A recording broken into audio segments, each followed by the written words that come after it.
Hasa Mheshimiwa Waziri Mkuu, swali langu ni kwamba kumekuwa na malalamiko ya muda mrefu yanayoelekezwa kwa Jeshi la Polisi kuchelewa kufanya uchunguzi katika mashauri mbalimbali, hali ambayo inapelekea mashauri yale kushindwa kufanyiwa maamuzi na vyombo kama mahakama na vyombo vinginevyo.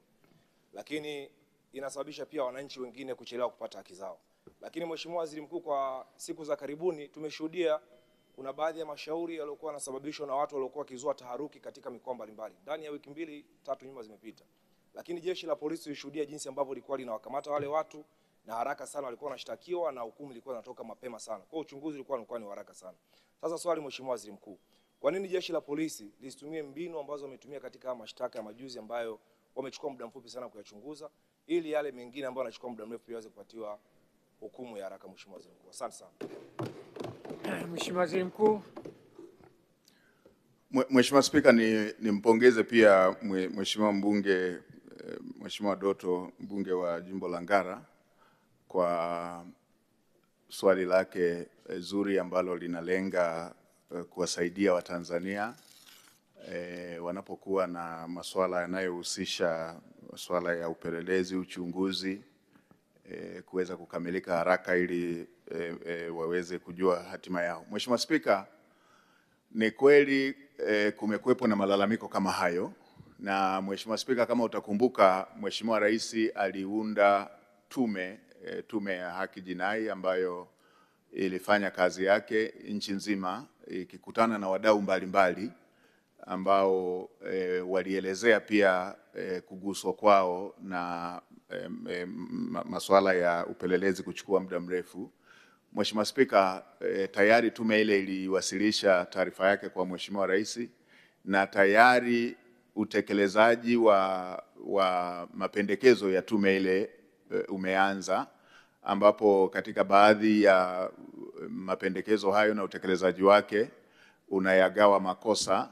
Katika baadhi ya makosa ambayo ni makosa madogo madogo, yanatakiwa upelelezi ufanyike kwanza, Mheshimiwa Spika, kabla ya mtuhumiwa kukamatwa, na atakapokamatwa basi kuwe kimeshajulikana kile ambacho kinamhusu. Lakini la pili, kuna mapendekezo ambayo yamesemea kwa makosa makubwa basi upelelezi usizidi siku 90, ufanyike ndani ya siku 90.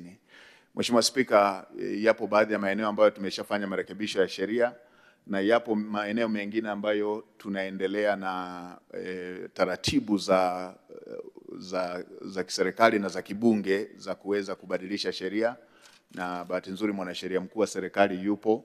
Kwa hiyo yapo ambayo yameshafanywa marekebisho ya sheria na yapo ambayo yako kwenye taratibu za kufanywa marekebisho ya sheria. Mheshimiwa Spika, tofauti na jambo la hivi majuzi ambalo Mheshimiwa mbunge amenukuu lililokuwa linahusisha taharuki iliyokuwa inajitokeza, yenyewe ushahidi wake ilikuwa rahisi, kwa sababu ilikuwa unaona aliyesema, unaona aliyesemwa, mkihakikisha haichukui dakika, mnajiridhisha kwamba kilichosemwa ni uongo na ni kuzua taharuki, basi hatua zinachukuliwa. Hata hivyo, Mheshimiwa Spika, kufuatana na kazi kubwa ya tume iliyofanywa na Mheshimiwa Rais, tume ya Mheshimiwa Rais iliyotumwa na ikafanya kazi kubwa, na ambayo nimesema sheria zingine zimesharekebishwa na zingine zinaendelea kurekebishwa, ni dhahiri kwamba tunakokwenda tutaendelea kupunguza na pengine kuyamaliza kabisa malalamiko haya yanayojitokeza. Nitoe rai kwa vyombo vyetu ambavyo vinatengeneza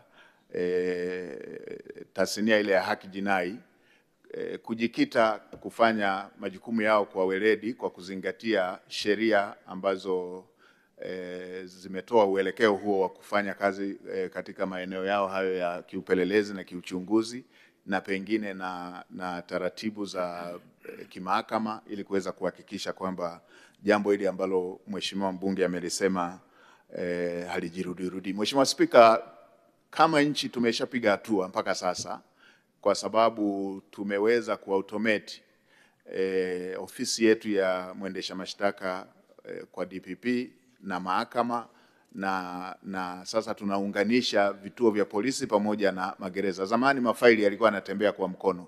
Kwa sasa faili likiwa kwa DPP linaweza likaonekana kwenye mahakama zetu na movement zingine za wadau wote wa haki jinai. Kwa hiyo na yenyewe itapunguza ule muda ambao ulikuwa unapotea kwa kusubiria mafaili yatembee kwa mikono na vitu vingine vya aina hiyo. Asante Mheshimiwa.